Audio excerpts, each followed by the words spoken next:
উপস্থিত আছেন সহমর্মী ফাউন্ডেশনের সায়ন্তনী, শ্যামাপ্রসাদ মুখোপাধ্যায় হেলথ অর্গানাইজেশনের অমিতাভদা এবং কালচারাল লিটারেরি ফোরাম থেকে আমি প্রীতম আছি।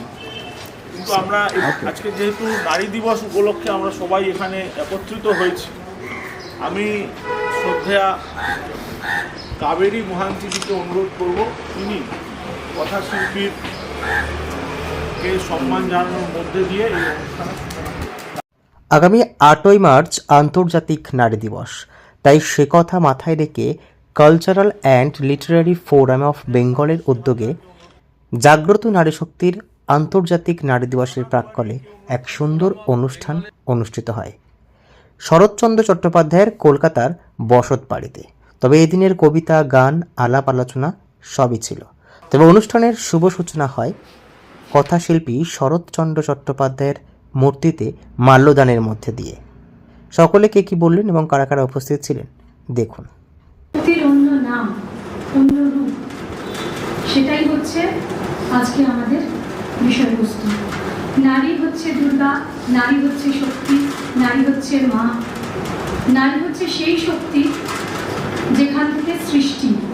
আমাদের এই সৃষ্টি মানেই নারী, এবং আমাদের প্রত্যেকটা পদক্ষেপ আমরা যদি সেই শক্তির মাধ্যমে নিজেকে আরো শক্ত করে এগিয়ে চলতে পারি, তাহলে আমরা কিন্তু সমাজের মধ্যে অন্যতম দৃষ্টান্ত করতে পারবো। জাগিয়ে তোলবার জন্য যেটা সবচেয়ে প্রয়োজন সেটা হচ্ছে অভয়ম প্রতিষ্ঠান। এটা স্বামীজির কথা, অর্থাৎ অভয়, ভয়কে জয় করার জন্য।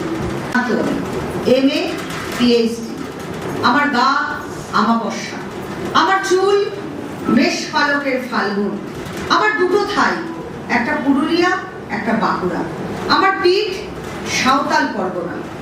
আমি গড়িয়াহাটার মেয়েদের মতন আরশোলা দেখে ভয়ে পালিয়ে আসি না। বোমায় বাহা তুলে যাওয়া বাবা কতবার আমার বই পুড়িয়ে দিয়েছে।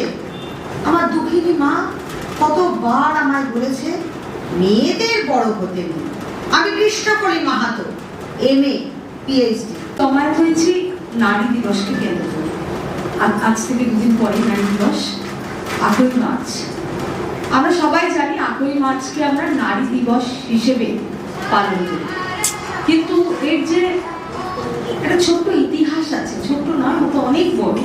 আমি খুব বড় করে বলছি না, ছোট্ট করে বলছি, আপনারা হয়তো জানেন 1913 সালে যখন প্রথম বিশ্বযুদ্ধ চলছে, সেই সময় রাশিয়া পিটার্সবার্গে 23শে ফেব্রুয়ারি, যেটা জর্জিয়ান ক্যালেন্ডারে 8ই মার্চ দাঁড়ায়।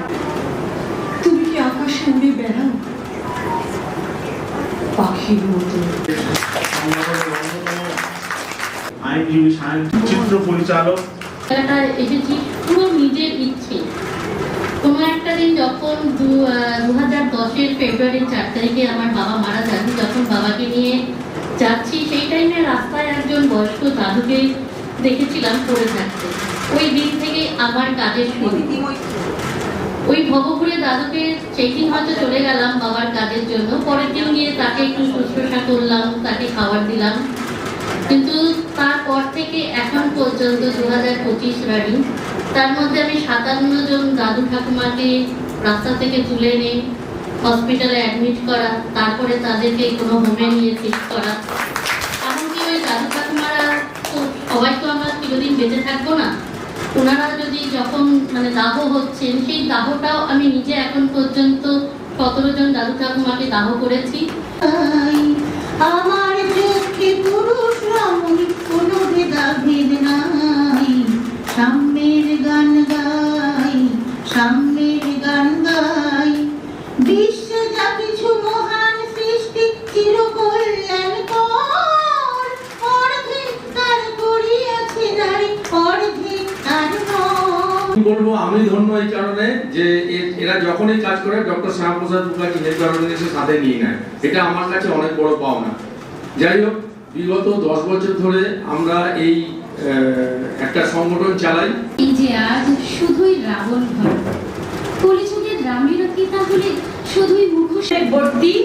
আমি ডিউটি করছি, বাড়ি থেকে লোক এসেছে, তৎকালীন ডিএমএইচ এবং বিডিও সাহেব ওনাদের গাড়িতে করে পৌঁছে দিয়েছেন, এবং আমার বাবা মারা যাওয়ার আমাকে দেখার মাত্র 10 মিনিট পরে মানে আমার বাবা মারা গেছেন। আমি সেই অবস্থাতে অন্ত্যেষ্টি ক্রিয়াতেই শুধু যোগদান করতে পেরেছি। বার্তা একটাই থাকবে যে আমার এই পশ্চিমবাংলা, সেখানে একদিন নারী দিবস না হোক, 364 দিন নারী দিবস হোক, আমার এই পশ্চিমবাংলায় তিলোত্তমার মতো বোন যাতে আর ধর্ষিতা না হতে হয়। এবং আমরা যারা ভাইয়েরা আছি আমাদের সেই দায়িত্ব। স্বাভাবিকভাবেই নারী দিবসকে কেন্দ্র করে শুধু নারীদের সম্মান দেওয়ার অনুষ্ঠান নয়, 364 দিন যেটা আমরা নারীদের সম্মান